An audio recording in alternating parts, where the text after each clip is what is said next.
Okay, we'll get started, everybody. Welcome. Welcome to the Grow My SME Humber webinar that Ian's going to present to you.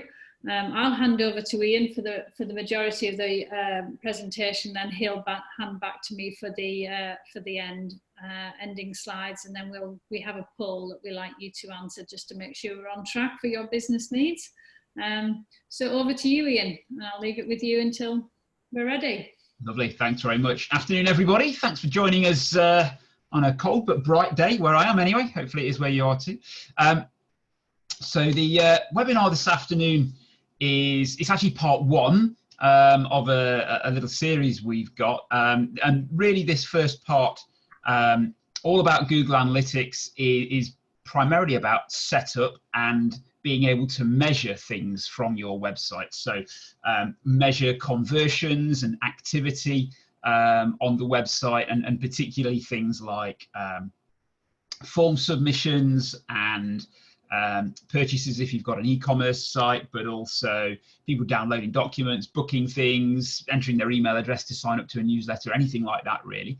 And fundamentally getting analytics set up right in the first place so that it works properly on your website. So that's what I'm going to cover today. And a lot of what I'll be doing is kind of walkthroughs through analytics and through Google Tag Manager.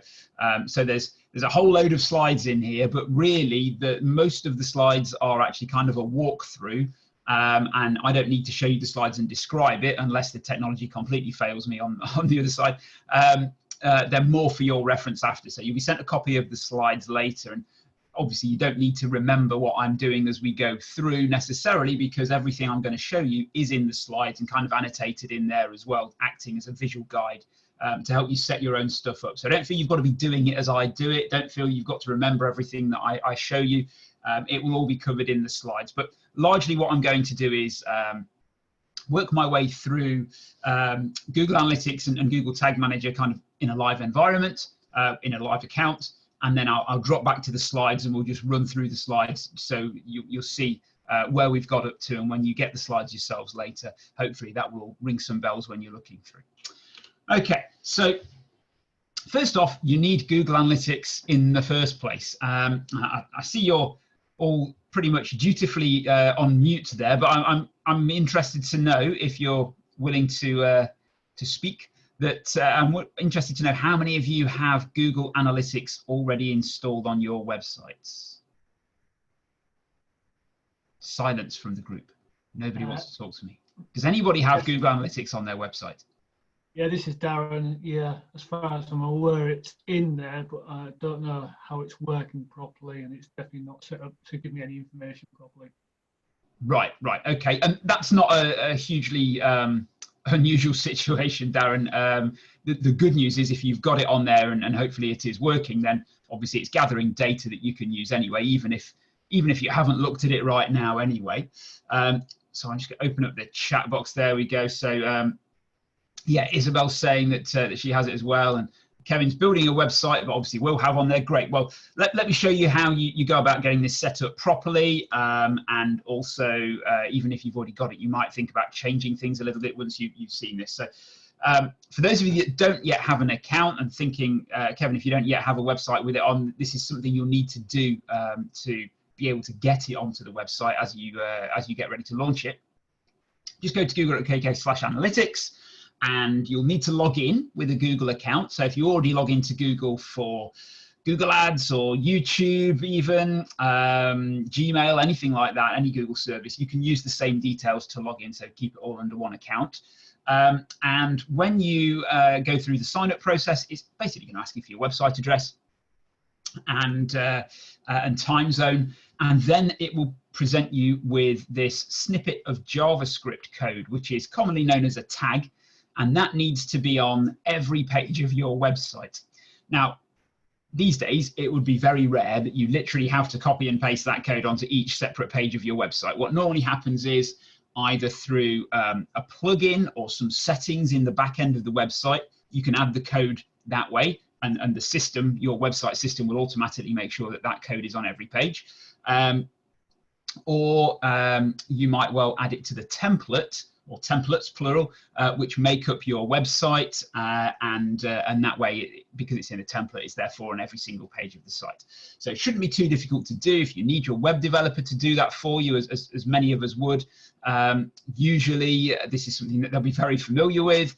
And as I said, you can also get plugins and modules for different systems. So, you know, there are plugins for WordPress, for Google Analytics, for example. All you need to do is create your account in the first place, and basically the plugin does the rest. So once that's on there, analytics will start to gather data, but analytics can't go back in time. So if you haven't added it to your website yet, there's no way of getting data about what happened in the past, but it will start to get data from the moment that you add it to the website. Okay, so this is just what the sign up process looks like, basically. When you've gone to google.com/analytics, as I say, it will ask you just to log in, and then it will walk you through here. What do you want to measure, either a website or a mobile app, because you can use it for mobile apps as well. Presumably you select website, and then you'll be asked to put in a name for the website and the URL and the time zone, and if you want to, an industry category. I'll explain a little bit more about those later on. So that's all basically you need to put in to set up your Google Analytics account in terms of getting access. But until you add the code to the website, nothing's going to happen. So this is what it will ask you to do. In the box in the middle of the slide here, hopefully you can see my mouse just circling that. This is the tag that I was talking about, the JavaScript code that needs to be on every page. And it's that code, of course, that does the job of gathering the data, sending it back to Google servers. When you log into Google Analytics, what you're looking at is the data that's been gathered in that process. No code on the page, no data sent back to Analytics, simple as that. And if you set up an account today, this is the code that you'll be presented with and asked to add to the pages. If you've had Google Analytics for a little while, more than say probably about 18 months or so now, then this might well be the code that you have in your page, which looks very different if you were to read through it, this code here, but actually does exactly the same job. So there's no immediate need for you to upgrade in that sense, but what I will say is the new version 4 of Google Analytics is now available. It's not being widely used as yet, but when you log into Analytics or you go through the setup, you'll be asked, do you want version 4 or not? If you want version 4, then you will need to use this, the latest version of the analytics code known as the global site tag.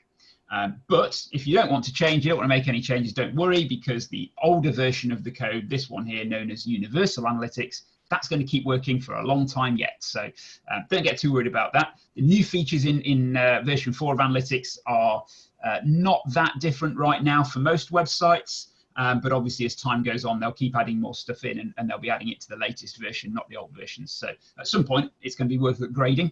For most of us right now, you wouldn't really know any different.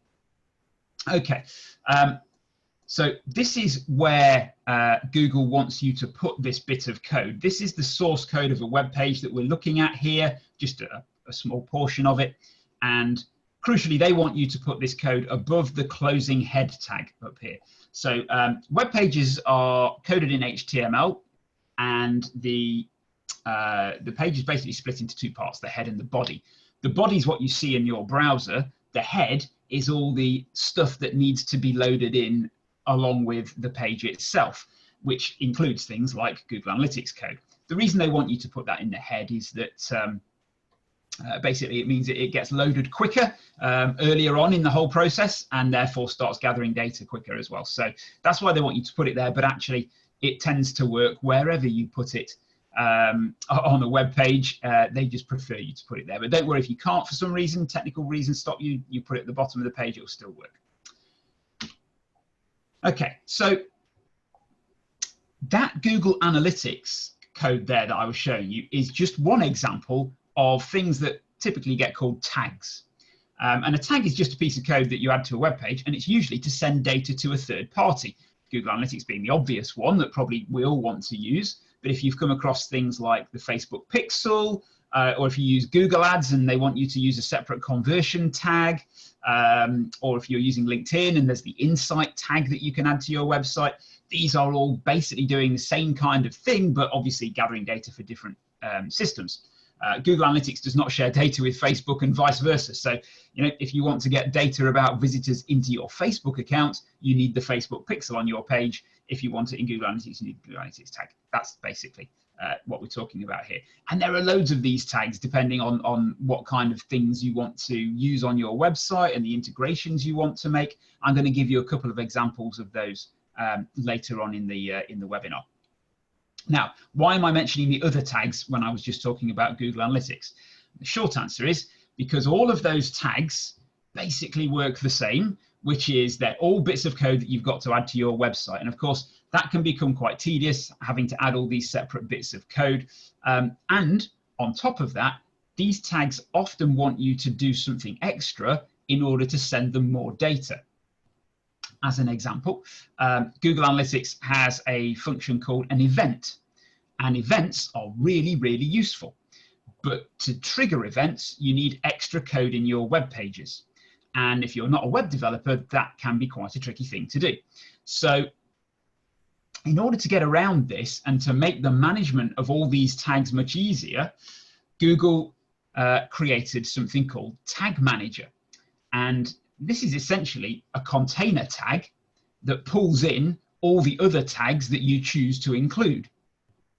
So rather than having to add multiple different bits of code for different systems all to your website, you add this one tag, the Tag Manager, container tag as it's called, and then all the other tags that you want to load into the page, you manage in Tag Manager. So you never again need to add code to your web pages, never again need to ask your web developer, oh, can you put this on my website, please? Because Facebook says I need this code on my page. And that you don't need to do that anymore. Once you've got this there, you can do that yourself through Tag Manager without needing any kind of web development involved.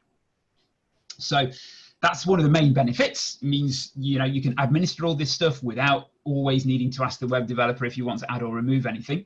And if you want to, you can choose which tags get fired and when. So if a tag should only fire, which means send some data back to wherever it's going, if you only want that to fire on certain occasions, then you can use Tag Manager to set the rules for when that should happen. And that's the case with events. So for example, I'm going to show you later how we can track in Google Analytics when somebody clicks a link on your page, which might be a link to your email address, it might be a link to download a PDF, a link off to some other website, but you want to know when people click it.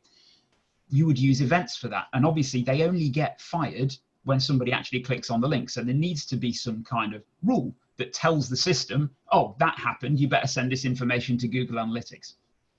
So that's the other real main benefit of using Tag Manager. You can set those rules yourself without needing to be a web developer or understand how to code in the web pages and add stuff in. So it makes it life a lot easier.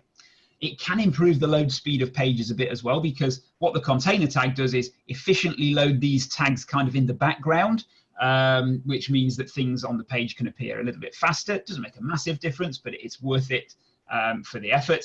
And because Tag Manager is designed for lots of commonly used tags, Google Analytics being an obvious one, it also means that it's very easy to deploy things that if you didn't have Tag Manager would be very complex to make happen. Again, a big saving in terms of dealing with web developers if you want to use it. So really, really useful system, Tag Manager.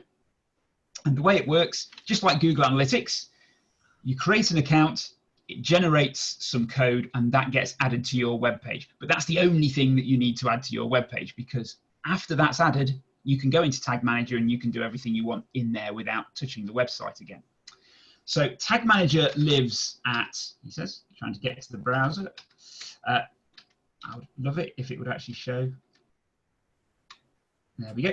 Tagmanager.google.com is where Tag Manager lives. And if you don't have a Tag Manager account right now, the first thing you'll need to do is sign in.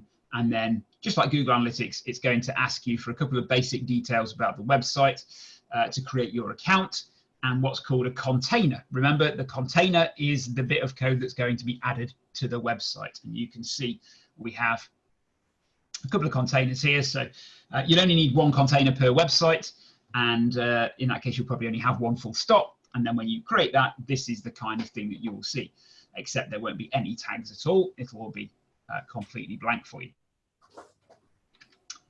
Okay, so the first thing it's going to ask you to do when you create that account and create the container is add this code to your pages. And it tells you very clearly where that code should be added.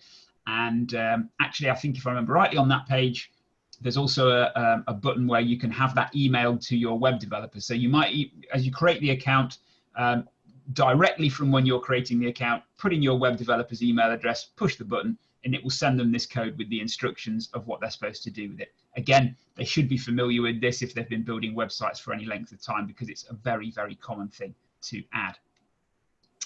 Okay, so you need to get that onto your pages in the first place. This is what the create account looks like. Here we go, tagmanager.google.com, log in with your Google account. This is what you'll see. Create the account button there, put in a name for the account, create the container. Almost certainly you'll be using this for web, not for Android apps or whatever. So choose that for web. And at that point, it will give you the code, and then we can start to add some tags once this is set up for us by the developer.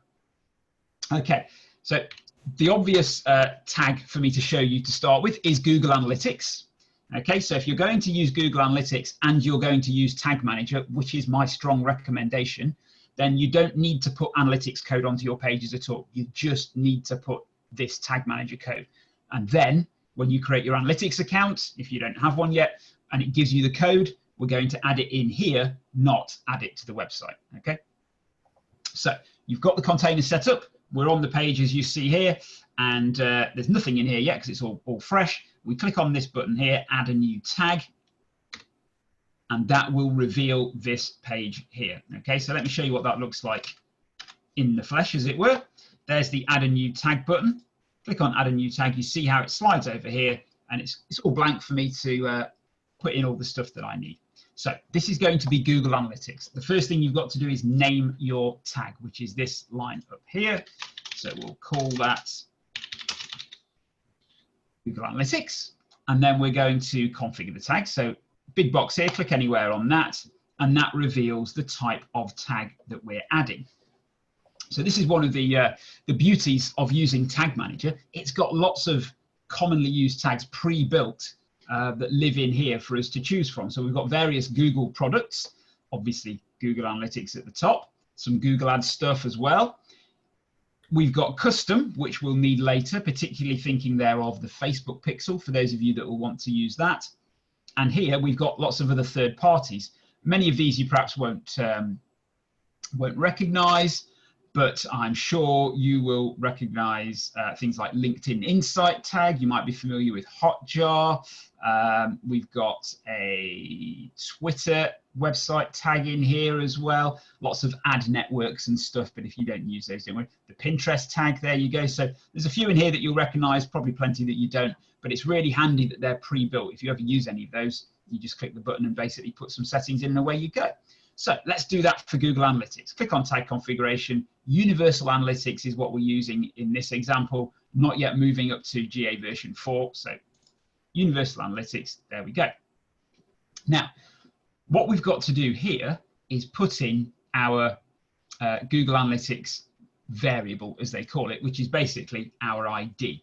Now, when you first create this, it says, trying to go back to the slides, you click on that, you'll click on Google Analytics like I just did, and then you won't have any variables because it's a brand new account. So you'll need to choose from this menu here,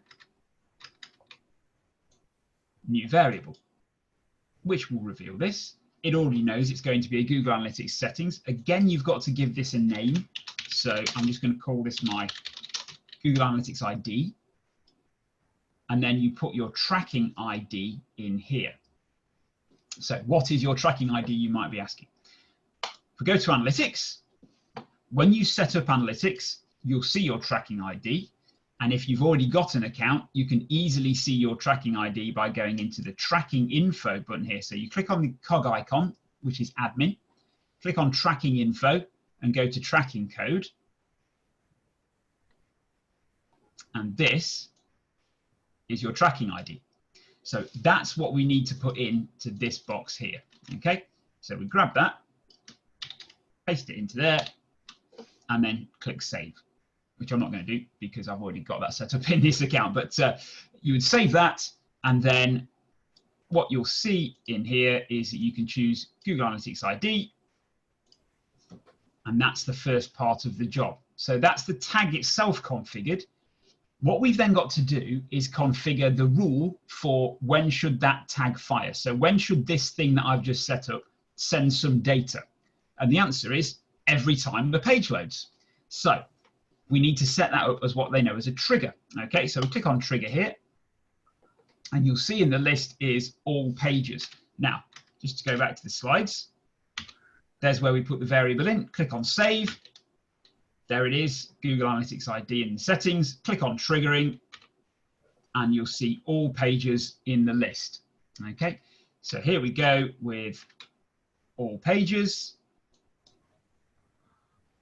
And then I'd click on save, and that would be done. That's my Google Analytics tag set up. So click on save. At this point, nothing's happened on the website. This is all just kind of in draft, if you want to think of it like that. So before anything will happen, we have to publish this version of our tag, basically. And that starts by clicking on the submit button here. So you click on submit, and you have to put in a version name into here. So you've got an idea of what you did, because what's quite nice about Tag Manager is it's got version control. So if you make some changes and it breaks something, you can always go back to the previous version and rescue it. But to be able to do that, you have to name each version separately. So it forces you to do that before you can publish it. So we just call it version 1. Click on the publish button.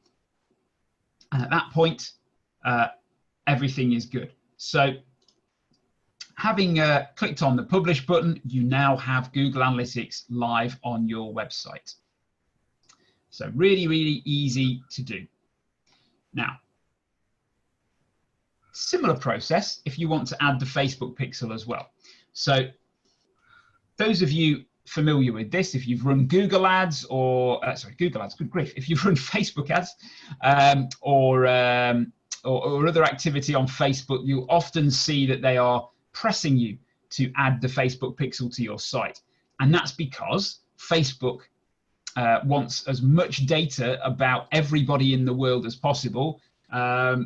And it wants to know what they do outside of Facebook. So the more websites that have the Facebook pixel on them, the more data Facebook is accumulating for their surveillance capitalism. But from your point of view, it's sending data back to Facebook that you can then use to report on ad campaigns and to build an audience that you can advertise to on Facebook. So one of the most common uses of the pixel is to use remarketing campaigns on Facebook. This is where you can advertise to people after they visited your website.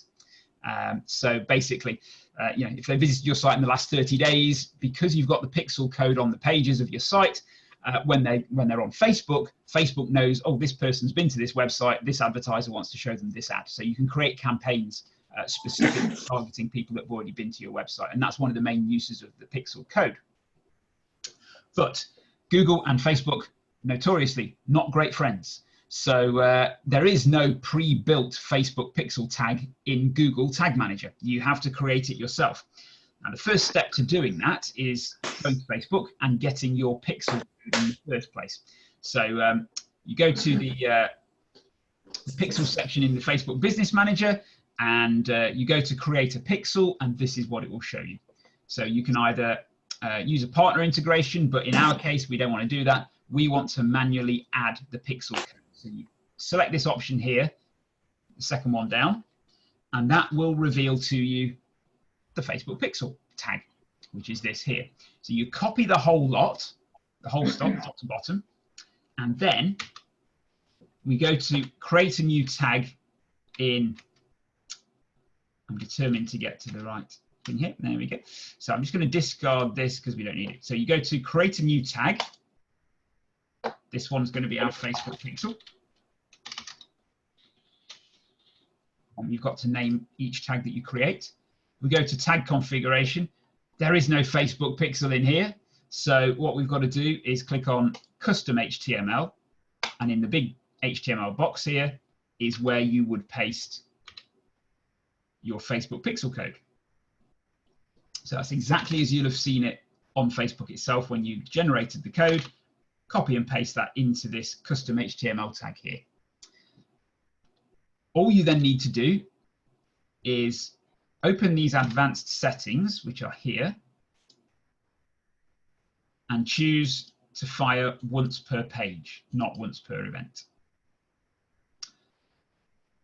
All you then have to do is choose to trigger that on all pages, because just like Google Analytics, what Facebook Pixel wants you to do is send data every time somebody views a page on the website. Save that, publish it, you're done. So really, really straightforward. Get that code, open out the advanced settings to choose once per page, go to triggering, select all pages again, save it, submit, and publish the tag.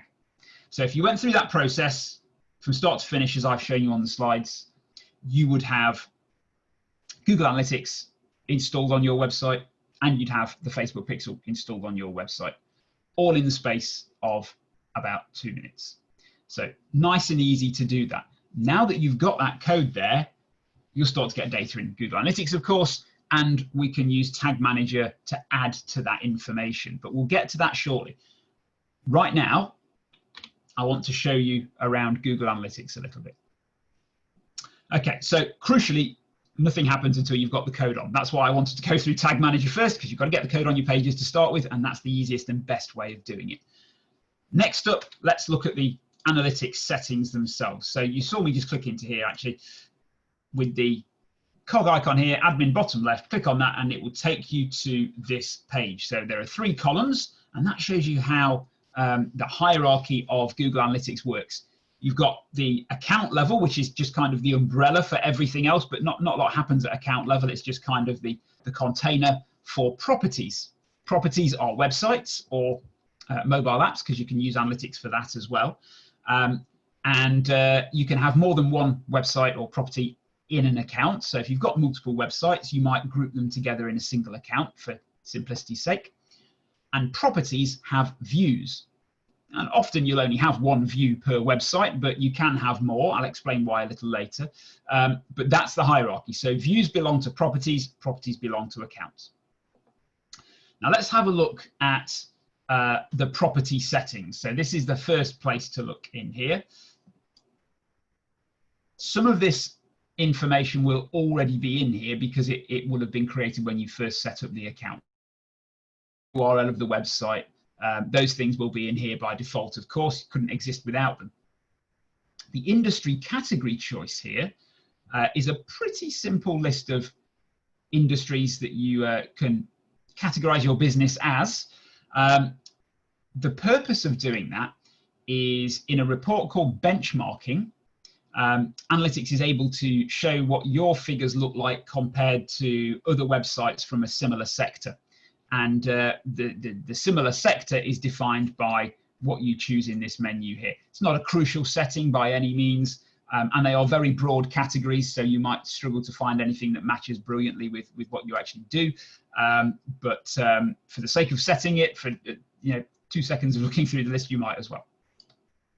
If we scroll down a little bit, here you see the property hit volume, which is basically how many times has your website communicated with Google Analytics in the last day, 7 days, 30 days. And you see here 200,000. The limit is 2 million hits. Highly unlikely that unless you've got a very, very busy website, you'll get anywhere close to the 2 million. So there's no value in this information other than if you are getting near 2 million hits a month, you'll know about it, and you'll lose some data because it won't get everything. But it's very, very unlikely you're going to get anywhere near that limit. So you might have a quick casual glance at that and then move. You've then got a couple of things that you might want to make use of. So the first one's called in-page analytics. Now, in-page analytics, let me see if I've got the plugin for that. Yeah, Page Analytics by Google. So you need to install this as an extension in Chrome. Okay, so if you go to Google and search for Page Analytics, top result will be this Chrome plugin. You see that I've already got it installed. When you install that, you'll see this little orange chart icon appear in your browser plugin bar. And when you visit your website, assuming that you've got analytics installed already, and turn on the data, oh yeah, I just realized why that might not work, but it should be okay. There we go. When you turn on this little Page Analytics plugin, you can see it opens a bar at the top, which gives me some data about the page that I'm viewing. It will only do this if you've got access to analytics for this website, by the way. So you're not going to see this for anybody else's website, only for your own. And you can see here with all these little orange speech mark type things, speech bubbles, these are percentages of all the clicks made that went to that particular link. So you see here, 8.8% of clicks apparently went on the logo here. 2.3% of clicks went to their account login. 4.5% of clicks went to the internal bifold doors page, and so on. And you get that information all the way down as you scroll. So it's quite a nice feature to give you a bit, it's like an overlay that gives you a bit of an idea of what gets clicked on more or less, as the case may be. The setting that you have in analytics itself is whether to use something called enhanced link attribution. Now, enhanced link attribution means that you see here we've got all these figures that are the same, 8.8, 8.8. They all relate to links to the home page. And what analytics is doing is aggregating those together. So let me find another example of that for you.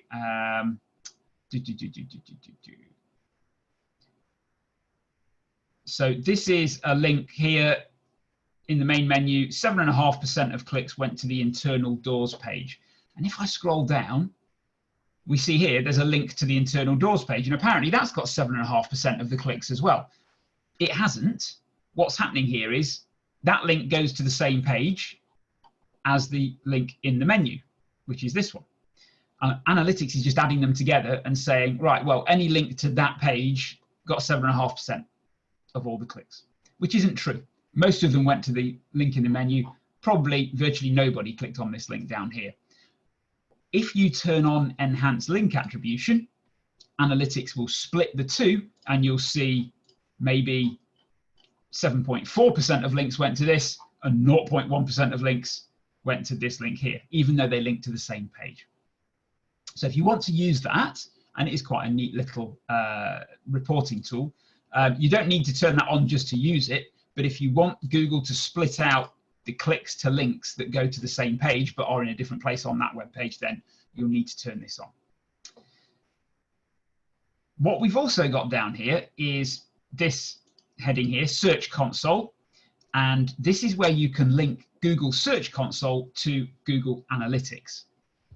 Now, for those of you not familiar with Search Console, it's a free tool from Google specifically related to Google, the search engine, and how your website performs in Google search, and how Google sees your site in terms of crawling and indexing your pages and any errors that it finds, reports on how fast your pages load and all this kind of stuff.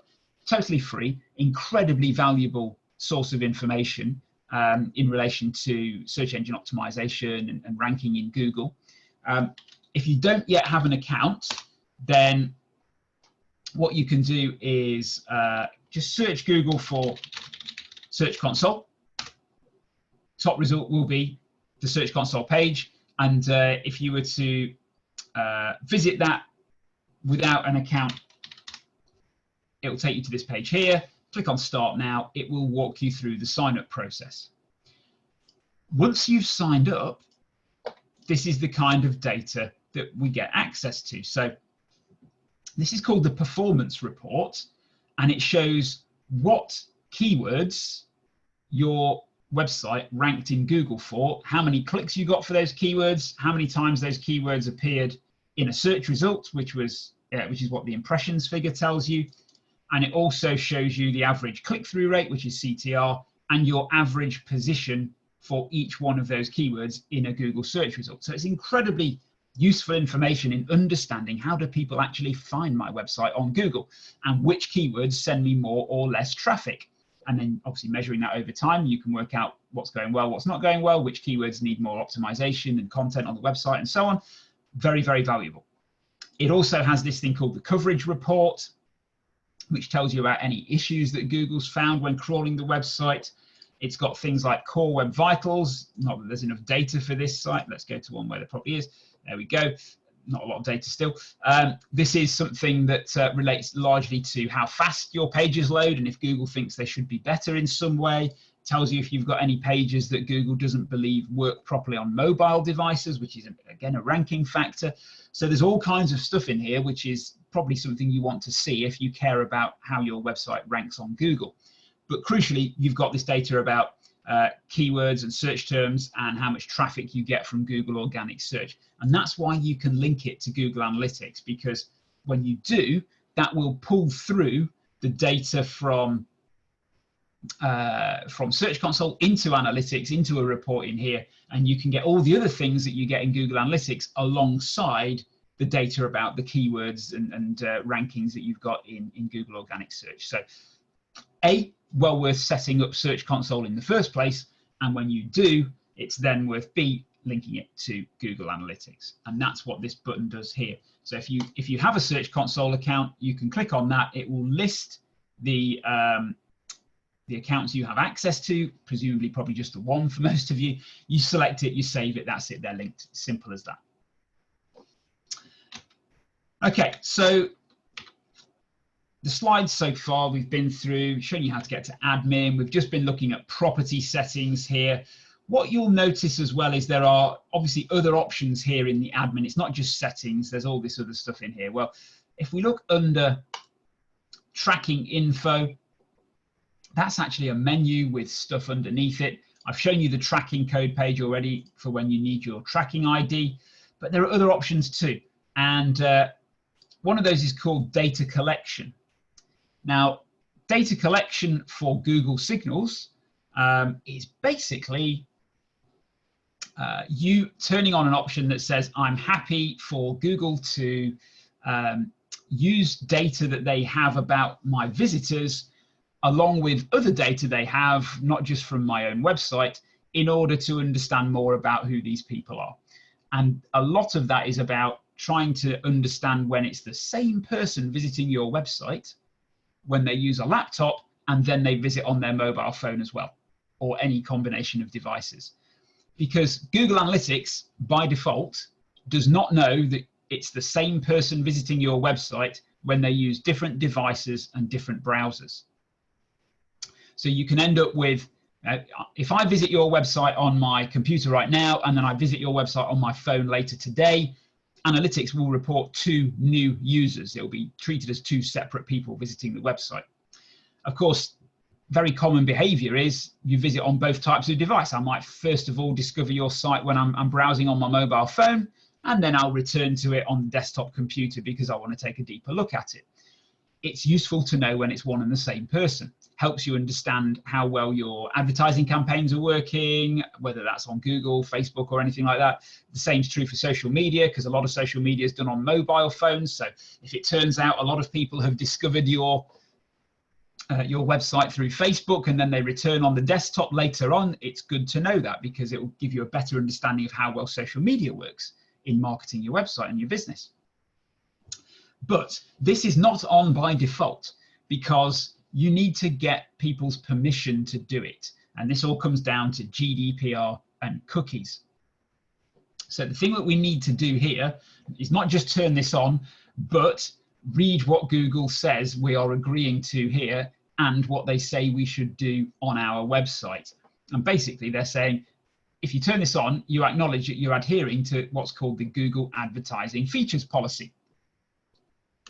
Now, this is said policy. It's not particularly onerous, But it does tell you in here what you're required to do. So you need to tell them that you're using this thing, and you need to tell them that you're using third-party cookies like Google advertising cookies, and you need to give them a way to opt out. Now, the way to opt out is to give people a link to this page called adsettings.google.com. And basically, if you wanted to opt out, you'd turn ad personalization off.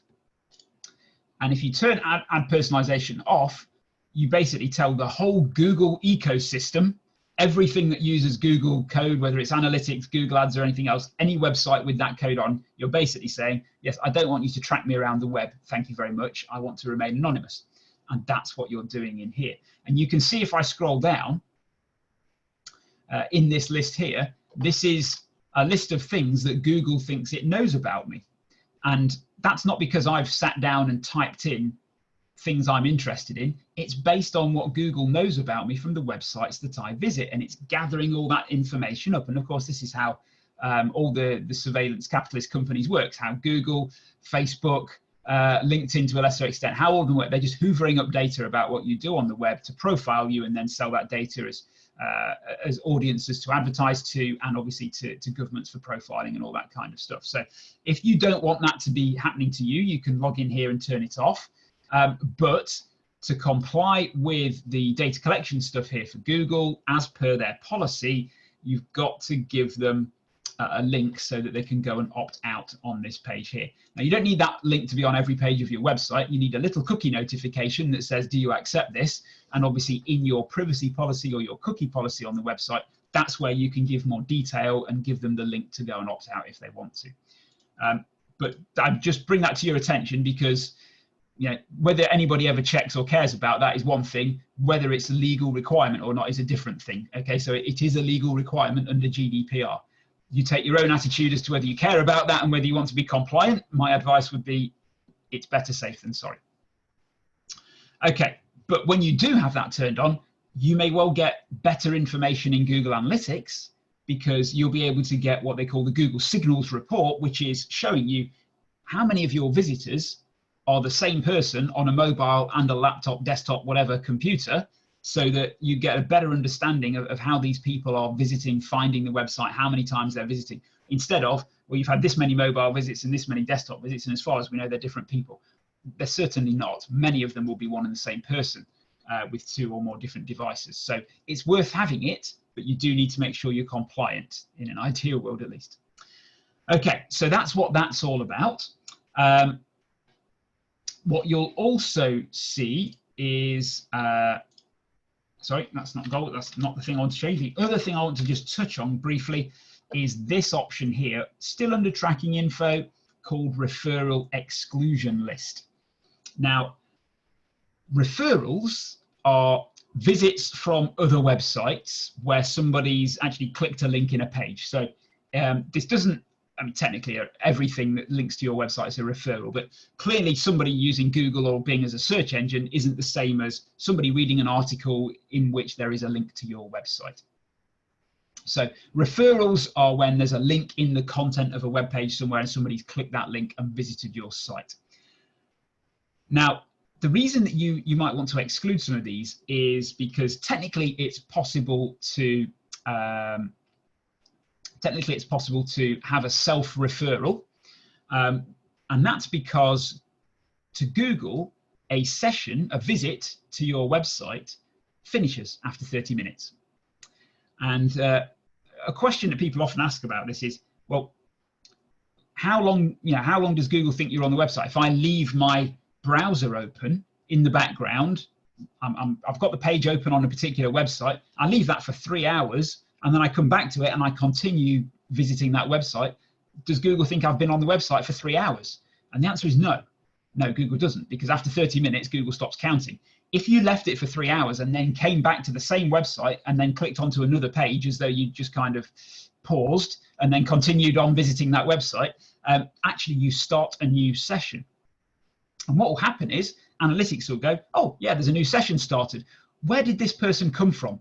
And they'll look, where were you last? Where were you immediately before you started this visit? And the answer will be on this website. And so you end up with a report that tells you, oh, some of your visitors arrived here from your own website, which of course is impossible. So what happens is, by using the referral exclusion list, including your own domain, so whatever your website is, mywebsite.co.uk, superwebsite.com, whatever it is, you add that in here as a referral exclusion, stick that in here and create, and then it will be in the list in here. That's fine. That's what we need to do. That stops that kind of misreporting from ever happening. And analytics instead will say, oh, right, okay, well, I'm being told to ignore that, so I'll count back further. And then it will look back past that most recent one to whatever the next most recent visit, what source of that visit was, and it will probably be Google Organic Search or Facebook or whatever it is. So you get more accurate reporting. So you should always have your own domain in this referral exclusion list. If you ever send people to a third-party website as part of a process, like a checkout on an e-commerce site or a booking system perhaps, anything where you send a visitor off to another website and then they'll come back once that's done. So imagine, we've got sagepay.com in here. That's because if you buy something on this website, it sends you to sagepay.com. You put your payment details in, all is good. SagePay sends you back to the website and the website says, thank you very much. The problem you've got there is you've left the website and then you arrive back on the website as a referral from sagepay.com. If you see what I mean. So your visit ends when you go to SagePay and your new visit begins when you arrive back from SagePay. And at that point, your website says, great, we've just made a sale. What was the source of the sale? Oh, well, this visitor's from sagepay.com. So yeah, sagepay.com is where this sale came from. Clearly, that isn't what happened. That's why you need to put any domain that you send somebody to, whether it's SagePay, PayPal, Stripe, whatever it is, if you send them off to another website to complete an action and then they arrive back when it's done, you need to put that domain into this list as well. So I've got a question from Catherine here. How does Google know if it's the same person from different devices? The short answer is logins. So if you use an Android smartphone, you will, I think it's pretty much impossible to avoid having an Android smartphone without creating a Google account. If you log in to your other devices using the same Google account, so you see here, I'm logged in with my email, well, with one of my accounts here into Chrome. And there's value in that to me because if I'm logged into Chrome, it syncs with my other browsers on my laptop, my tablet, my phone, and it means I can access my history, my bookmarks, and all my login details and what have you across all of those devices because they're all basically linked up together under that one account. Well, that's how Google knows I'm the same person on my phone, on my laptop, on my desktop. And that's basically how they do it. So it requires you to be logged in. Facebook does the same. So if you're logged into Facebook on your phone and you're logged into Facebook in the browser on your laptop or whatever, Facebook knows that you're the same person on both devices. So it's cross-device tracking in that way.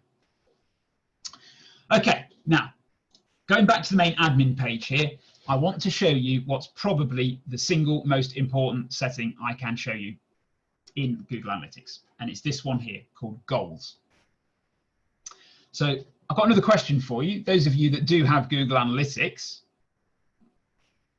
do you have a goal set up? Does anybody here attending the webinar have a goal or more than one goal already set up in Google Analytics?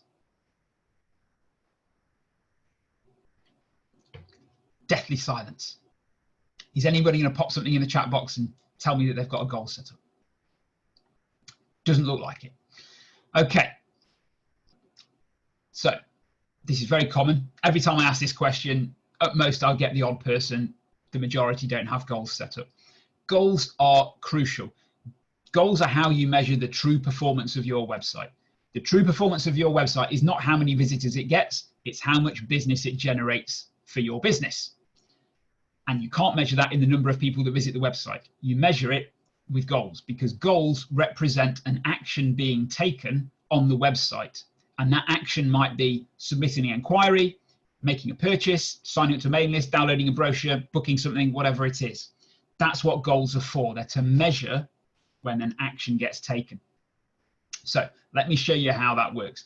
First of all, I'll show you the report. When it is working, this is the kind of thing that you'll see.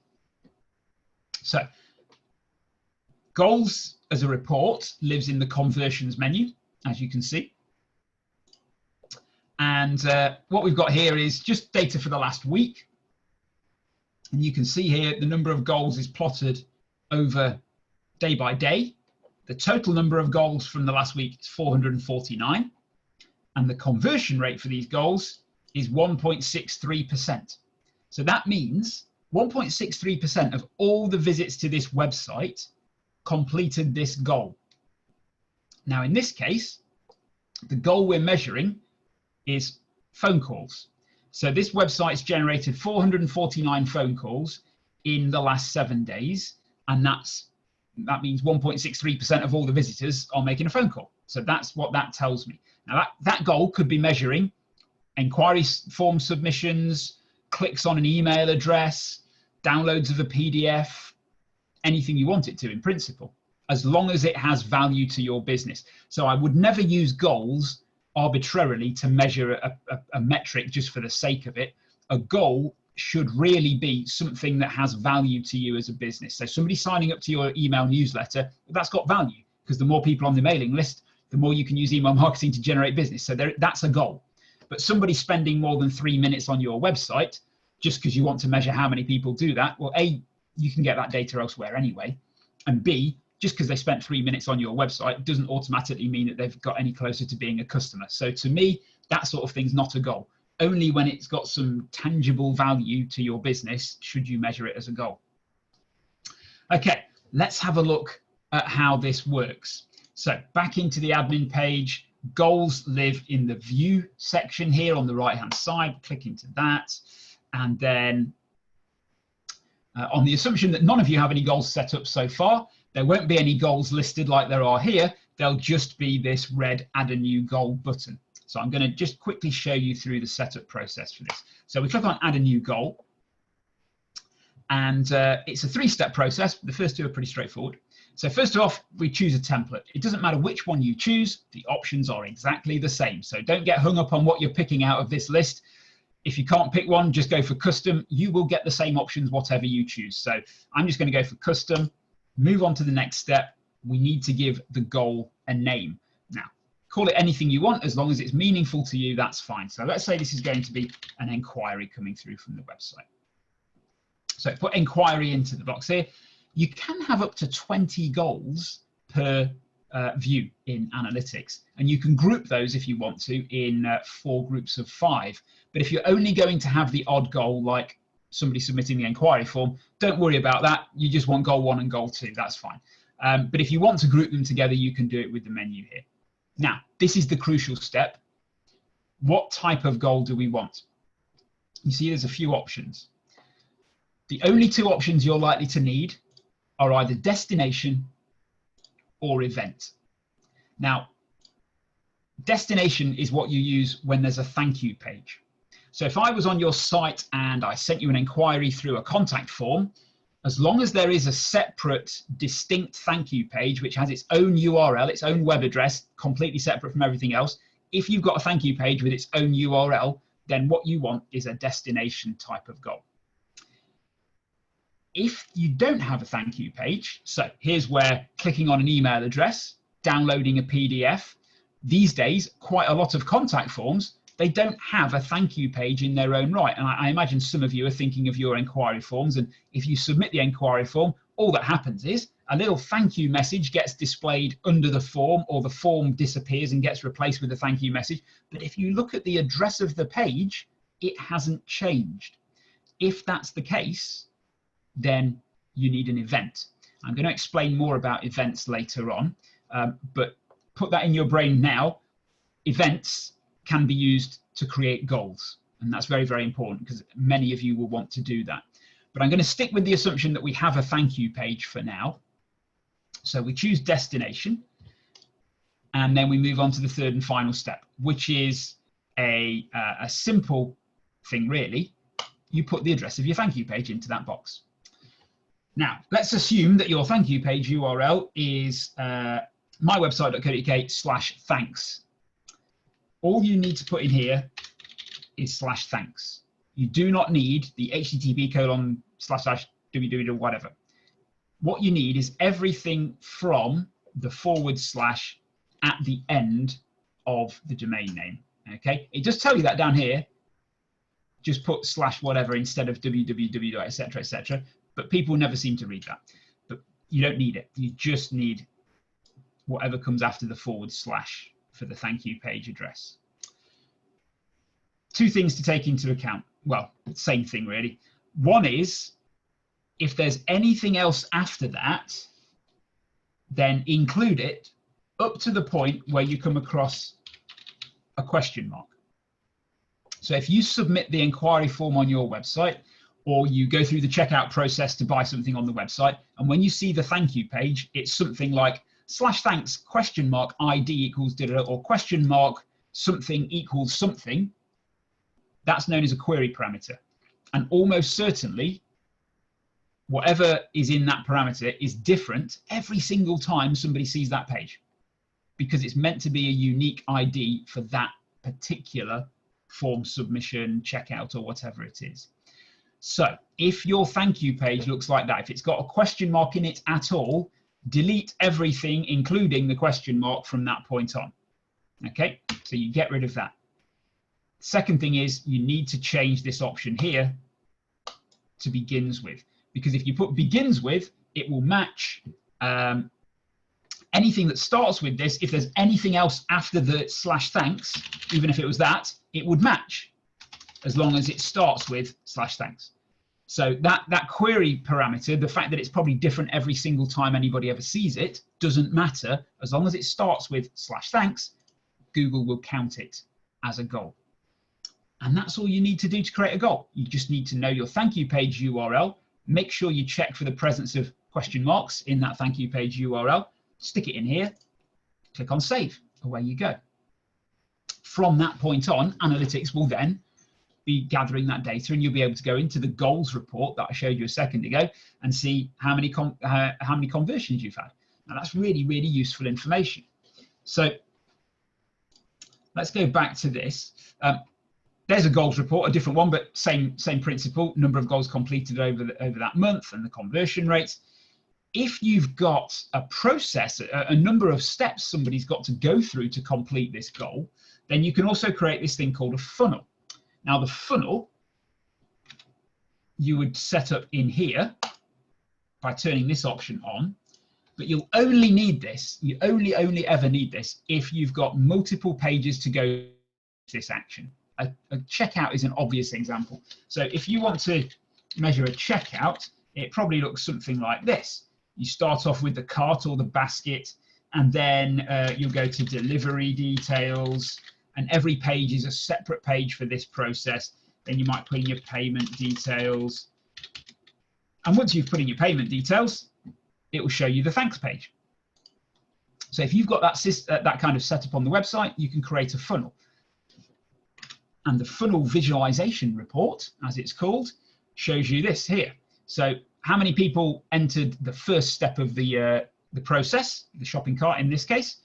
How many make it to the next step, and the next step, and the next step, and so on all the way down? If they don't make it to the next step, on the right-hand side, it's showing you what happens to them instead. Do they go to another page? Do they leave the website? It helps you understand where the pain points might be in that process, and then obviously you can use that to make it better. But if you just have an inquiry form on a contact page somewhere, there is no funnel. You don't need this. It's just when you've got to go through several pages before you complete that goal.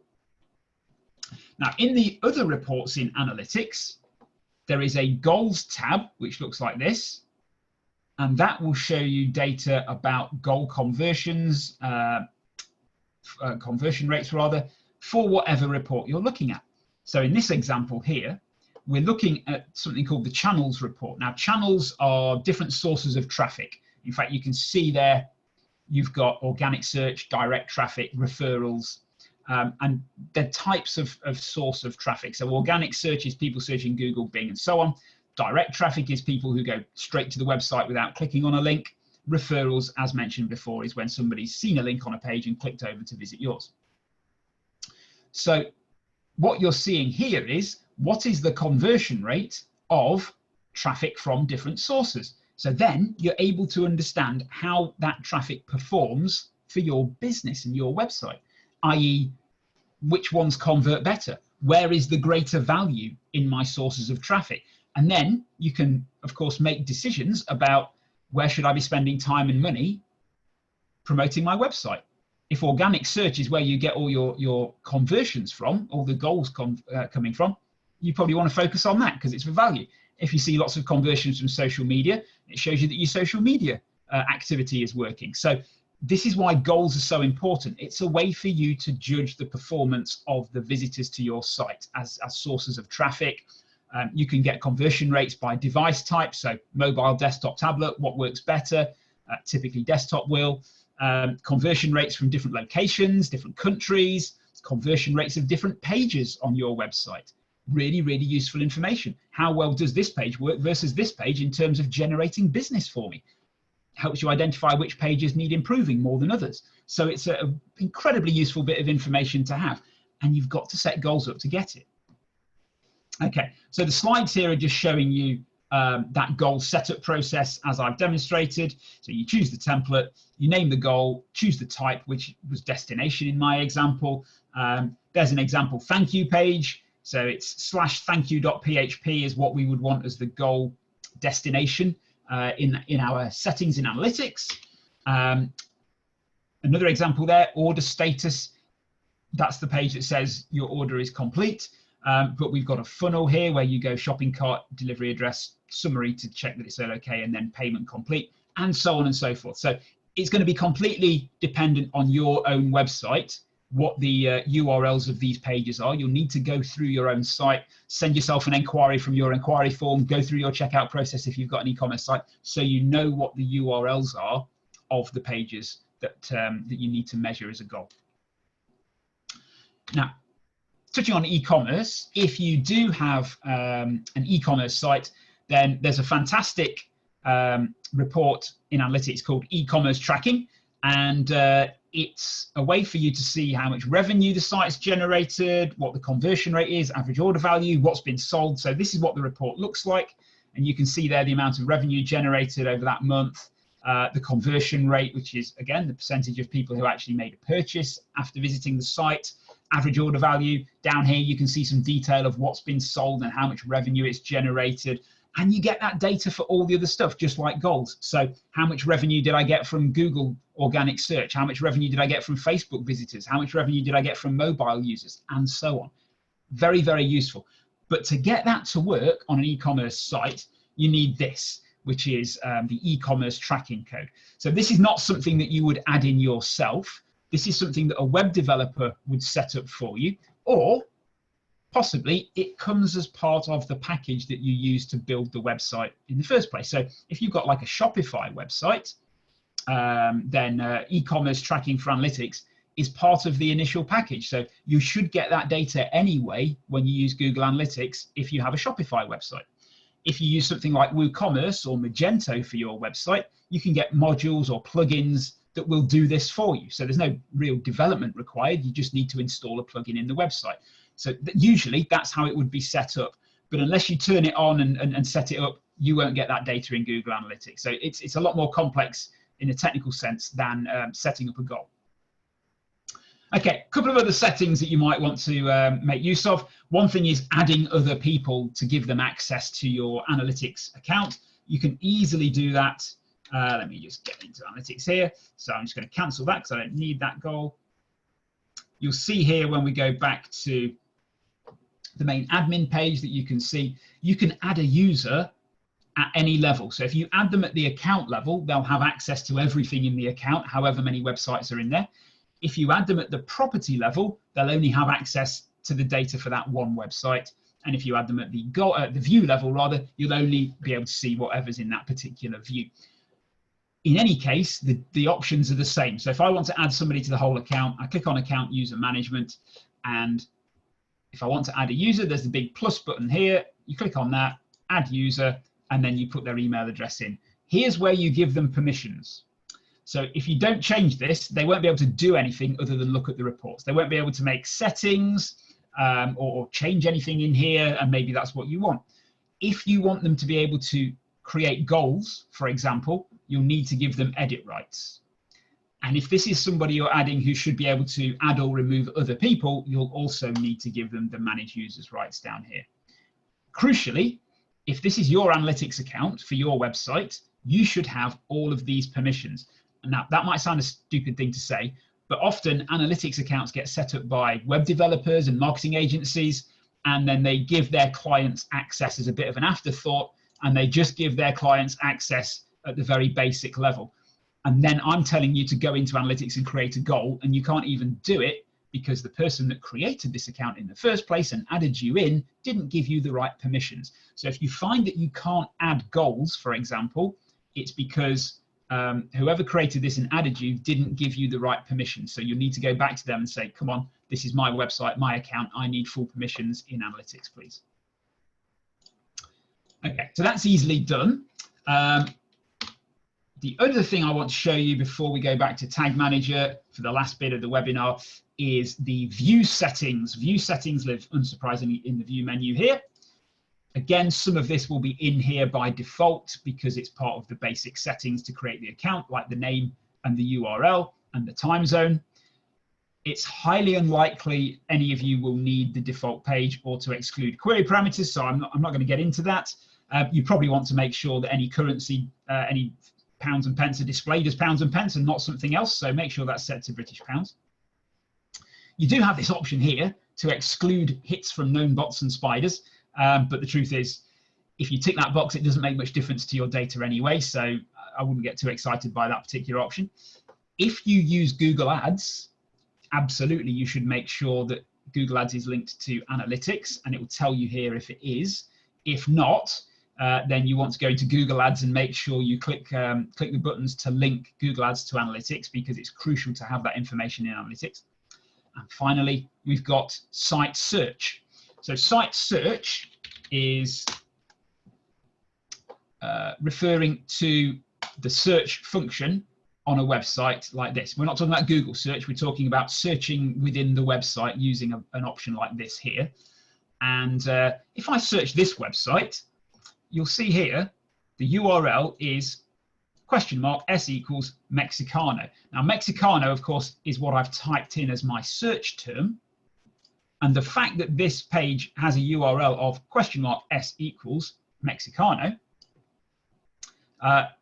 it tells me that I must be looking at a search result, because that $s equals defines the fact that this is a search result, and what comes after the equal sign defines what I've actually searched for.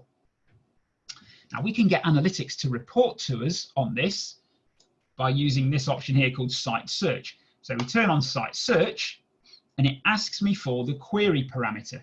I did mention query parameters before. So that $s equals, that's the query parameter. Well, actually, the query parameter is the thing in between the question mark and the equals sign. In this case, it's just S, which is the default WordPress query parameter for search, as it happens. So all I would need to do if that was the website I was setting things up for here, turn on site search tracking, and then find out my query parameter by doing a search, looking for whatever's between the question mark and the equals sign, and then putting that into this box here. In this case, it's S. It could be anything else on your site. Might be keyword, might be search, might be Q for query, could be anything. So you need to do a search to see what your site says, assuming you have a search function at all. Not all websites do, but if you do, you can get data on that by turning this on, putting the query parameter in here, and then clicking save. When you've got that, you'll be able to get reports on how many people use the search function, and probably most importantly, what they were searching for. And what's beautiful about that is when people search your website, they're literally telling you what they want from it. So by getting that information, you're able to see what do people really want from my website when they're using that search. And you'll see some data with that that tells you how long they were on the website after they searched. So a good indication of whether they actually found anything useful or not, having searched for whatever it was they typed in. So that's site search, which is just in the settings here. Okay, before I get back to Tag Manager, does anybody have any questions or anything else they want to know about the settings side of Google Analytics?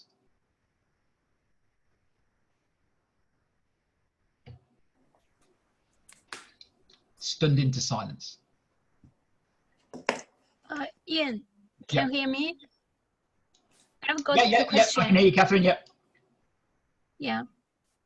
I'm thinking of starting my own e-commerce online, and at the very beginning, I want to just start a website, but if I'm going to put payment functions online, I have to pay. But at the very beginning, I don't want to put a PayPal, such as PayPal links online.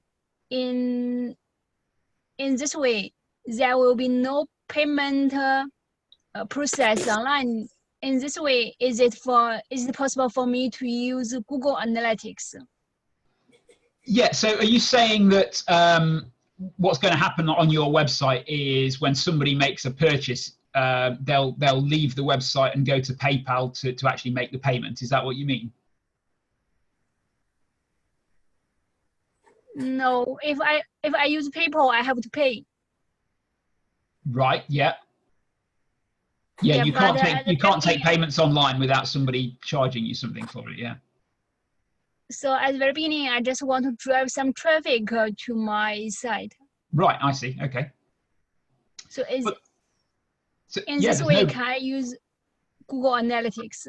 Oh, absolutely. Yeah. No. Any type of website can use Google Analytics. It's just if you are selling online and you've got an e-commerce website, there are extra features and data you can get with the e-commerce tracking that's kind of added on top of all the other things that it does. But the majority of websites that use Google Analytics don't sell online at all. They are websites that are trying to generate leads and inquiries and stuff like that. And then I'm going to move on to the paid side. I thought it was easier to keep the two kind of separate. No, sounds like me, but I'm not sure how. Does that make sense, Catherine? So you should be fine. Any type of website, you should be able to use Google Analytics. Yeah. Thank you. Can I ask some questions about the website? I mean, sure. I am thinking about building a website, but I heard about Wix and WordPress and other tools to make websites. Which one would you suggest? Which one works best with Google Analytics? So if you're going to use a website builder rather than having your own website built and hosted on your own hosting. So yeah, if you're using a service to build a website, which is what WordPress.com and Wix and Squarespace and all those sorts of things, they're all services really. Wix is pretty horrendous. It's poor for SEO. So ranking in Google is not great with Wix compared to others. The best of the lot really is usually, and obviously they've all got their own pros and cons, but overall the best tends to be WordPress. But to get all the features that you want in WordPress, you do have to go for I think it's called the business package, which enables you to install Google Analytics and other plugins that are very useful. But I think that's like 240 quid a year or something. So with if you don't pay, you cannot use Google Analytics with WordPress. That's right. Yeah. I see. But if you if you had your own WordPress website built using WordPress the software, and you then have that hosted on a web server and like a normal website, you can do whatever you want with it.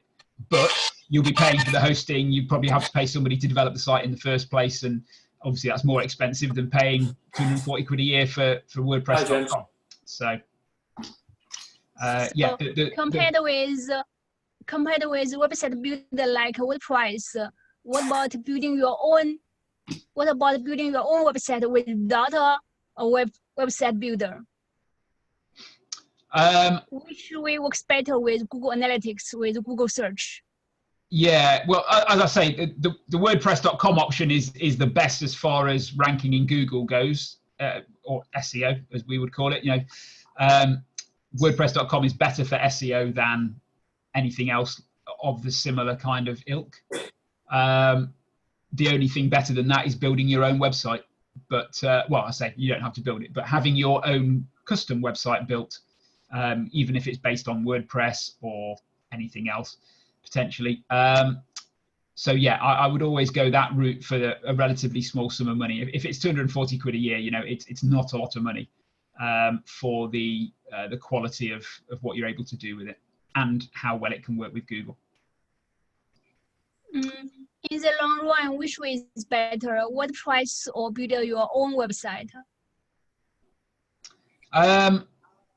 Ultimately, your own website gives you more control because you can do what you want with it, customize it as much as you need to, but that costs money because if you're not a web developer, you have to pay somebody to do it. And obviously that's quite expensive relative to 240 quid a year to use WordPress, where you can largely do what you want within the system without needing a web developer. So it's a money thing at the end of the day. I see. Thank you. Okay, no worries. I'll pop everybody back on mute while Ian carries on. All right, cheers, Johnny. Okay, so I'm going back into Tag Manager now because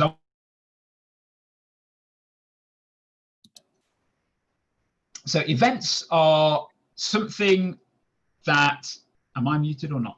No, I've just unmuted you. Right, different messages popping up at different times on the software there. So, as I said before, events are something you use to track anything that doesn't load a new page. So anything that doesn't have a thank you page or a click off to another website that isn't your own. So email addresses, tapping on a phone number if you're visiting the page on a mobile, clicking a link to another website, submitting a form without a thank you page, downloading a PDF, all of these things can only be tracked in analytics with an event. And events get their own report, which live under the behavior section here. You can see under behavior, there's events. And this is an events report from a website showing you how many events per day have happened and which types of events have happened.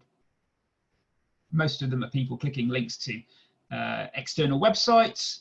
Some are people downloading things, clicking a link on an email and so on. Now, this is how analytics events work. Everything's got to have a category and an action. You don't need to use a label and a value, but you can give analytics a bit of extra information in that way. And essentially, you define what these things are called. So as long as you send the data in the right format, analytics will just accept whatever you tell it.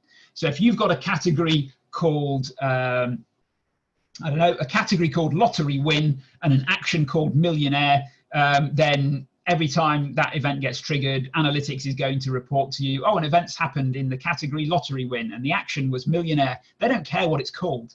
So you call these anything you want as long as it means something to you and you know what it represents. The crucial thing is that the event gets triggered and sent to analytics in the right format. And as long as it is, it will appear in the report. So there's no settings to be made in analytics for this. It's just sitting there waiting to be told when something happens. And when it does, it appears in your reports. Now, the category action label format is a hierarchy, really. So category is the top level, action is the next level, and the label is the next level below. And that's what I'm trying to show on the bottom of the slide here. So when we look at the categories of events that have happened, one of them is called download. And if you click on download, you drill down to the next level, which is action. And there are two actions, click PDF and click document. So basically, you're either clicking to download a PDF or clicking to download a Word document. The majority in this case are people clicking on a PDF. And if you then drill down on that, you get the labels. And in this case, the labels are set as the file names of the documents. So we've gone from the top level where we can see how many downloads were there in total, answer 76. Drilling down to the next level is how many downloads of PDFs were there, answer 75 of the 76. Drill down to the next level, what the hell was downloaded as a PDF, answer 43 downloads of this guidance notes and 32 downloads of this process infographic. So you can get all that detail just by somebody clicking on a link to download a PDF. And this is how it works. So We'll start off simple with an email link, because I imagine many of you have a link to your email address on your websites somewhere, like this one here for mine. Obviously, if I click on that link, it fires up a blank email. There's no thank you page for clicking that link or anything like that. Now, in Tag Manager, we can create a tag that triggers the event every time somebody clicks on my email address. So we go back into Tag Manager here. Get rid of that because I don't need it.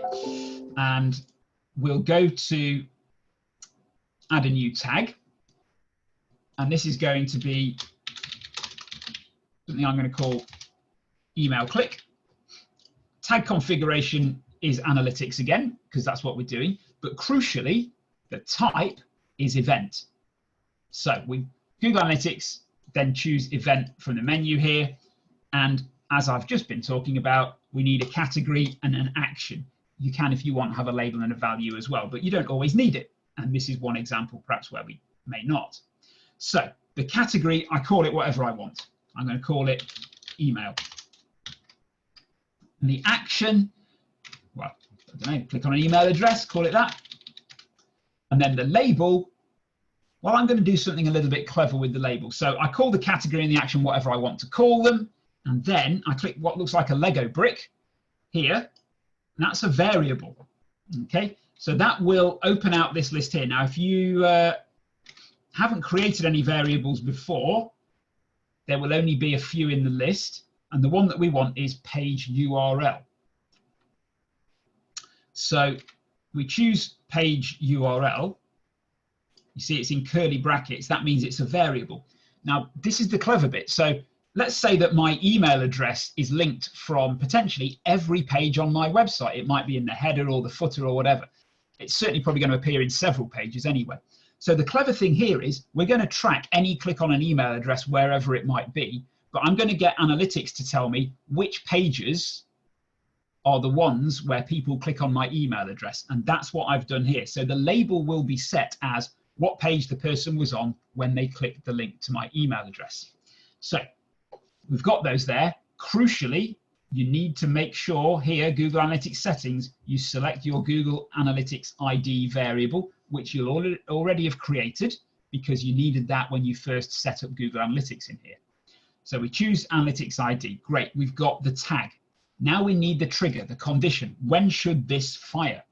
Now, when you first click through to that, sorry, there's Analytics ID. When you first click through to the trigger, the only one that you'll see is all pages, and that is not what we want. That's not going to work. So we go to add trigger up here. And this is, I'm going to call this email click. Click on here to configure it. And these are the things that I can use to trigger this tag to basically say, right, send this information now. It could be anything. Page view you've seen. We've got things for people watching YouTube videos and so on. It's quite powerful. What we're doing in this case is somebody clicking a link. So just links is what we want. Now, I don't want to fire this on all link clicks. That would be a bit crazy, wouldn't it? It's only when somebody clicks the link to my email address. So I choose some link clicks. And then from this list here, I'm going to make the click text match my email address. I've just created a rule here, which is only trigger when the click text contains my email address, because as you'll recall, that's what the link is. The link is my email address. But you could make that a link to anything, couldn't you? As long as you know what the text is that should match, that says, oh yeah, this thing happened, you can set it to anything you want. So this is just showing you again the trigger. Give it a name, click on a new trigger, choose just links, make sure you choose some link clicks, click from built-in variable and make it say click text, as you see here, and then set it to your email address. Simple as that. Save it, publish it, away you go. Now there's a useful feature in here, sorry, just before I get onto that, I noticed Catherine's asked a question, which is, so do I build my own website or use a website builder? I would always build my own, Catherine, but that's fine for me because I've been doing it for 20 years. So, you know, if you've got the knowledge or you want to learn the knowledge and build your own, I wouldn't want to put anybody off doing it, but it is more time consuming and does require a certain level of technical expertise to be able to build your own website from scratch, or using WordPress, the software, as in you download WordPress from wordpress.org, you install it on a server, and then you basically create your site using that. That's very different to creating an account on wordpress.com and then just going through the kind of quite friendly process of setting up a website using wordpress.com. They're very, very different levels of time and technical expertise required. So the reason that I would build my own is because it gives me far more freedom to customize it and to make it do what I want. And ultimately, I'm not sort of paying WordPress 240 quid a year for the privilege, because once I've built my own site, it's mine. And all I need to do is pay for my hosting. But I've also got to look after it, keep it updated. If something breaks, it's up to me to fix it. Nobody else is out there to help me. So it depends how confident you are in doing that kind of stuff, Catherine, really. I think if you're not comfortable with web development, or it's not something you want to spend days of your own time learning to get to grips with, you're much better off using a website builder. Okay, so one thing that you can do with Tag Manager is preview what you've done to see if it actually works or not. And that's what's going on here on the slide. So if you click on the preview button, which if I leave this now, because we've already got it set up, preview lives up here, there it is. And if I click on preview, it's probably going to tell me that it's not going to work. So first of all, you've got to enter the URL on your site you want to check. And if I remember rightly, remember me there. Hold on, let me go into my other browser. Just need to disable my ad blocker to make this work. There we go. So I'll click on Start, and it launches a window with my website in it. And if I then show you that alongside, just say continue there, I've got these two windows. One is my actual website, and the other is this debugger window here that shows me when something's happened. Okay, so you see there, email link click event. That's what we've just set up. So if I go to the contact page, there's my email address. And you see here it says tags not fired, email link click event. Good, shouldn't be fired because I haven't clicked it. Now, if I click it, you'll see here, it's gone from not fired to fired, and there it is. So that's worked. So you can use the preview to check that what you've created works. And then I'm going to click this cross at the top left here, stop debugging, and go back to Tag Manager. I'm confident that works. Click on Submit, Publish, and away we go. Okay, so this is just the process. It's changed slightly from the slides because they've literally just changed it.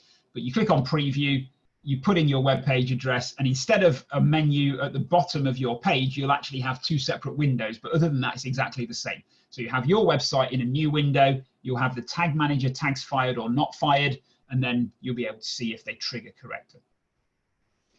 Once you've published that on your website, you can check it when it's live and should be working by going to the real-time report in Google Analytics. So the real-time report lives here in the Analytics menu. And that shows you how many users are on your site right now and what they're looking at.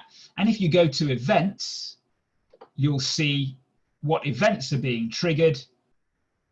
And if you go and trigger the event yourself, you should see the event appear here in the list. So as well as using the preview to check that it's going to work, to be doubly sure if you want to check when it's actually published, you can go into Analytics, go to real time, and just like the example here, you can see it popping up. Okay, now remember, events can be goals. So that email click is essentially somebody sending me an inquiry, isn't it, really? It's the same as somebody filling out an inquiry form. So I want to treat that as a goal. It's a conversion. Somebody wants to send me an email, great, I've converted them from a passive visitor to somebody that's taking action. So we go into goals, remember, into admin, into goals, click to add a new goal, and again, you've got to go through the template choice, doesn't matter what it is, give it a name. Crucially, this time we choose event, not destination. And then we move on to the next section, and here, instead of having a URL, because there isn't one, we need to match the category action label, whichever it needs to be. Now remember, I called it email click was my, if I can find it in my list of tags, sorry, go back on the slides, what did we call it? I called it email click anyway, there we go. So the category of the event is going to be email click, and that's what I put in there. As long as you know the name of the category, which is what you're trying to track, you stick that in here, click on save, and away we go. So it's really, really easy to create that goal. Add a new goal, give it a name, choose event, and then set the category to match whatever you've set up as the event name. It's all good. Okay, now we're approaching the time up on the webinar, at least as far as we had scheduled. I've got a couple of other slides I want to show you, specifically relating to the Facebook pixel, and then there's a little bit of a guide in here, but we don't need to go through that because it's really for your reference. But if anybody needs to get going, then please do say. But if you've got another 5 minutes, stick with us. I'll be at the end shortly, don't worry. If you want to use the Facebook pixel to send events to Facebook, to do exactly the same thing. So basically, if you need to tell Facebook when somebody's submitted a form, clicked on your email address, or whatever it might be, then you can do that using Tag Manager as well. Again, though, there's no friendly way because Google doesn't like Facebook and vice versa. So you have to use custom HTML. And it's even more simple than analytics events. It always looks like this. This is what the code looks like. And all you do is change event name to whatever you want to call it. So, for example, if I want to send to Facebook the fact that somebody's clicked on my email address on my website, I go to tag configuration, I choose custom HTML, and then I need this script here. So that would be that followed by FBQ, can't remember exactly off the top of my head, track, followed by event name in speech marks here. So email click, semicolon, /script. That's all you need. And it's always exactly that piece of code. All you do is change the name between these apostrophes here, and that's it. The trigger, I can use the same one. The conditions for when this happens are exactly the same, aren't they? And that is, this should, sorry, this is going too deep into here. I want to show you my email link click. It's not going to let me edit it at the same time. Never mind. So there we go. This trigger fires on click text contains my email address. So you don't even need to create another trigger. It's the same condition. So what's going to happen now is when I save and publish this, every time somebody clicks my email address, there's an event called email click going to analytics, and there's an event called email click going to Facebook at the same time, both triggered by the same action. So if you do need to use Facebook for that, you can do it very, very simple, just like the example I showed you there. Okay, so you can use the same trigger as I said, and there we go. Now, I don't want to take up any more of your Friday afternoon. There is still a bit of daylight out there. The sun may even be out where you are. I would hate to think I was depriving you of the last hour of sun of a Friday. So I'm going to stop talking now. But I do have a question from Catherine, which is, where is a good place to get hosting? Which is a very good question. And ultimately, it depends, I have to say. If you build your site on WordPress, then the best hosting for WordPress I've found is a service called Kinsta, which is spelled KINSTA.com. It's a little bit more expensive than the cheap hosting you can get, but there's a very good reason for that, and that is that cheap hosting is rubbish, and Kinsta is specially designed for WordPress and is a lot faster and more secure. However, if you don't have a WordPress website, that isn't going to help you.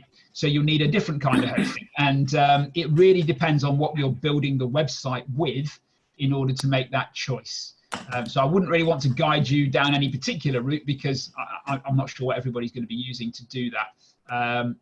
But usually the rule of thumb that you get what you pay for is not too far from the truth. So if you go for the cheapest hosting you can find, don't be surprised if your website is slow and the support is rubbish and all that kind of stuff. It pretty much is across the board a case of get what you pay for. And if you're just starting out, I accept you don't want to spend loads of money on website hosting, and that's fair enough. You can always move it. You know, you could always build your website on cheap hosting to start with, and hopefully your business grows and gets more successful, website gets busier, you can move it to something better. And it's not a particularly difficult thing to do in most cases. So don't worry too much about choosing the right one from the outset. You can always move if you're not happy with where you start with. What if you build a website and use a hosting, and later on you want to change your hosting? In that case, do you have to change your website either, or their web? No. You could move your site exactly as it is and move that to a different host.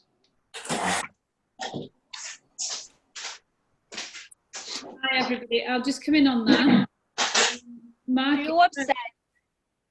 So your website and hosting are completely independent. Well, ultimately, yes. The only thing is some website platforms require a certain type of server. So WordPress needs to be hosted on PHP and MySQL, a server that supports that. If you chose another platform, it might need to be on a Windows server. But ultimately, there's loads and loads of companies that can provide you with Windows hosting. There's even more companies that can provide you with Linux, MySQL, PHP hosting. And usually most hosting companies offer both. So you're not tied to them in any way, whichever type of website you choose to build. Great. Thanks. Okay, so I'm going to drop to your slides now, Janet, if that's all right. Lovely. There you go. Thanks everybody for your attendance today. I will share the webinar. It goes on the website and it'll also be shared with you as delegates directly. Just want to run through the next ICT for Growth webinars, and if you could just move on. Sorry, I don't have control. This is like a daily briefing from the government, isn't it? Next slide. Yeah. Next slide, please. So there you are. In front of you is the schedule coming up, and you will be able to. You will receive the publicity for those shortly and be able to log in. I'm not going to keep you because we have slightly overrun. So if I can just move through them again. There is further support you can get through the Digital Catalyst program. That is one-to-one support, of which we review your business and see what digital adoption you've taken on board and what possibly you might want to. And we try to analyze and define and implement. I'm not going to read this all through you because you will actually receive these as well as part of my presentation. So we spend about 12 hours with you doing one-to-one support. And if I could just move to the next slide. And we look at a digital benchmark performance. So we ask you questions about your business, and these aren't an interrogation, but they're there to make you think deeply about what your business needs, what its requirements are. We then look at the technical specialists that we have on board and assign those to work with you for your business. And we produce an action plan at the end of that. And where possible, we'll broker you out to additional support that you might require. Next one, please. I'm going to jump through this one because I've just probably covered it, so I can move to the next one. And that's probably the more common ones that we're asked to support. So digital marketing, social media, introduction to e-commerce, cybersecurity, and really systems integrations as well is a big one as well, looking at how the systems all talk to each other. And next one, please. So that's in a nutshell, one-to-one assistance to look deep within your business to see its business needs in terms of digital, and to find solutions elsewhere in terms of funding as well. We can support that as well. And alongside the webinars as well, we hope this is a rounded picture to get you to engage with digital more powerfully and probably more comfortably in a lot of circumstances. Could I just have the next one? And no, you can jump past that one. We can jump. And here's the contact details. Whilst you're just looking at that, I'm just going to launch a poll before you all desperately want to disappear. And the poll is about how we've done today, whether it's met your objectives. And if I can just ask you to take 3 minutes to fill in that. There's only about 5 questions, and it helps us to understand if we've hit the mark, where we need to adopt different ways of presenting these, and what whether everybody's achieved a level of from the webinar today. So if I can just ask you to take a few minutes to do that, and I'll drop out now, and Ian may take a couple of more questions if there is any.